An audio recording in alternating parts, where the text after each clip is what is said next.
ഒടുവിൽ ശാപമോക്ഷം. വർഷങ്ങൾ നീണ്ട അനിശ്ചിതത്വങ്ങൾക്ക് വിരാമമിട്ട് പാഴൂർ, കളമ്പൂർ പാലങ്ങളുടെ ഉടമസ്ഥാവകാശം നഗരസഭയ്ക്ക് വിട്ടു നൽകി ജില്ലാ ഭരണകൂടം ഉത്തരവിറക്കി.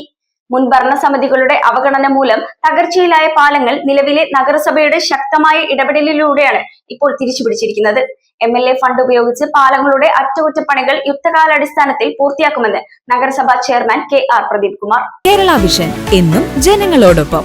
പിറവത്തെ ജനങ്ങളുടെ വർഷങ്ങൾ നീണ്ട ആശങ്കകൾക്കൊടുവിൽ ശാപമോക്ഷം. അപകടാവസ്ഥയിലായിരുന്ന പാഴൂർ തൂക്കുപാലത്തിന്റെയും നിർമ്മാണം പൂർത്തിയായ കളമ്പൂർ തൂക്കുപാലത്തിന്റെയും ഉടമസ്ഥാവകാശം ഒടുവിൽ പിറവം നഗരസഭയ്ക്ക് വിട്ടുകിട്ടി. ഉടമസ്ഥാവകാശം സംബന്ധിച്ച തർക്കങ്ങൾ കാരണം നാളിതുവരെ അറ്റകുറ്റപ്പണികൾ നടത്താൻ കഴിയാതിരുന്ന പാലങ്ങൾക്കാണ് ഇപ്പോൾ ജില്ലാ ഭരണകൂടത്തിന്റെ അനുമതിയോടെ പുതിയ ജീവൻ ലഭിക്കുന്നത്. 100-ലധികം കുടുംബങ്ങളും നിരവധി സ്കൂൾ കുട്ടികളും നിത്യേന ആശ്രയിക്കുന്ന പാഴൂർ കാക്കാട് തൂക്കുപാലം 2013-ലാണ് പൊതുമേഖലാ സ്ഥാപനമായ KEL നിർമ്മിക്കുന്നത്. എന്നാൽ നിർമ്മാണം കഴിഞ്ഞ 13 വർഷം പിന്നിട്ടിട്ടും ഇരുമ്പിൽ തീർത്ത ഈ പാലത്തിൽ യാതൊരുവിധ അറ്റകുറ്റപ്പണികളും നടത്തിയിരുന്നില്ല. തുരുമ്പെടുത്ത് നശിച്ച കൈവരികളും ഇളകിമാറിയ തറയിലെ ഷീറ്റുകളുമായി ജനങ്ങളുടെ ജീവന് തന്നെ ഭീഷണിയായ അവസ്ഥയിലായിരുന്നു ഈ പാലം. എറണാകുളം, കോട്ടയം ജില്ലകളെ ബന്ധിപ്പിക്കുന്ന കളമ്പൂർ തൂക്കുപാലത്തിന്റെ അവസ്ഥയും സമാനമായിരുന്നു.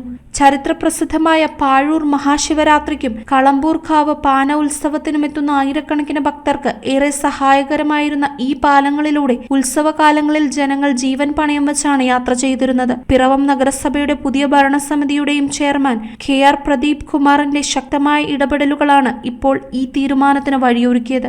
പാഴൂര് ഒരു തൂക്കുപാലം വേണം എന്നുള്ളത് ജനങ്ങളുടെ പ്രധാനപ്പെട്ട ഒരു ആവശ്യമായിരുന്നു. അതുകൊണ്ടാണ് ഒരു തൂക്കുപാലം നിർമ്മിക്കുക എന്നുള്ള അടിയന്തിരമായ ശ്രദ്ധ ഗൗരവപൂർവം സർക്കാർ തലത്തിൽ ആലോചിച്ചത്.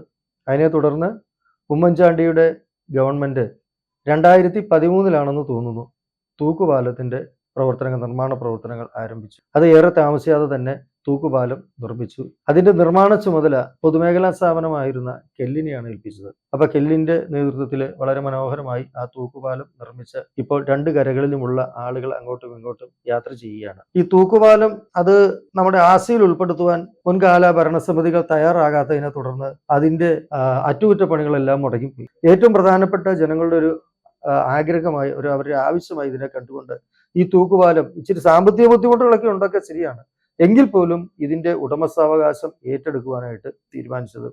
അത് ഞങ്ങൾ കൗൺസിലിലൊക്കെ ചർച്ച ചെയ്തു. എന്തൊക്കെയാലും അത് ഏറ്റെടുക്കുന്നതിന് വേണ്ടിയുള്ള നടപടികളുമായിട്ട് മുന്നോട്ട് പോയി. പാലം വിട്ടു നൽകണമെന്ന് ആവശ്യപ്പെട്ട് ജില്ലാ കളക്ടർ G പ്രിയങ്കയ്ക്ക് നൽകിയ കത്തിന്റെ അടിസ്ഥാനത്തിലാണ് നടപടി. കളക്ടറുടെ ഔദ്യോഗിക ഉത്തരവ് ലഭിച്ചതോടെ ഇരു തൂക്കുപാലങ്ങളും പിറവം നഗരസഭയുടെ ആസ്തി വിവര പട്ടികയിൽ ഉൾപ്പെടുത്തി. പാലങ്ങളുടെ തുടർ സംരക്ഷണ ചുമതല നഗരസഭാ സെക്രട്ടറിക്ക് കൈമാറിയിട്ടുണ്ട്. ഫണ്ടുകൾ ലഭ്യമാക്കി എത്രയും വേഗം അറ്റകുറ്റപ്പണികൾ തീർത്ത് യാത്ര സുരക്ഷിതമാകുമെന്ന ഉറപ്പിലാണ് നഗരസഭ. ഇതോടെ പിറവത്തെ ജനങ്ങളുടെ വലിയൊരു യാത്രാ ദുരന്തത്തിനാണ് ശാശ്വത പരിഹാരമാകുന്നത്. News bureau iVision Piravom. ഇനി ജയിക്കാൻ 3 ബോളിൽ 18 റണ്ണാണ് വേണ്ടത്. 3 balls 18 runs. ചേട്ടാ കണക്ട് ആവണേ. New man Basil on strike. ബേസിലിന് കണക്ട് ആവോ ഇല്ലയോ എന്ന് നോക്കാം. Oh, that's a 6. അതൊരു കിടിലൻ ഷോട്ട്. ഉഗ്രൻ connection. That's another 6. Last ball 6 runs. Is that a 6? Yes, it's a 6. Yeah. Kerala vision connect and win. നേടൂ EV സ്കൂട്ടറുകൾ, സ്മാർട്ട് TVകൾ, ബമ്പർ സമ്മാനമായി EV കാർ തുടങ്ങി 2 കോടിയുടെ സമ്മാനങ്ങൾ. കണക്ട് ചെയ്താൽ ജയമുറപ്പ്.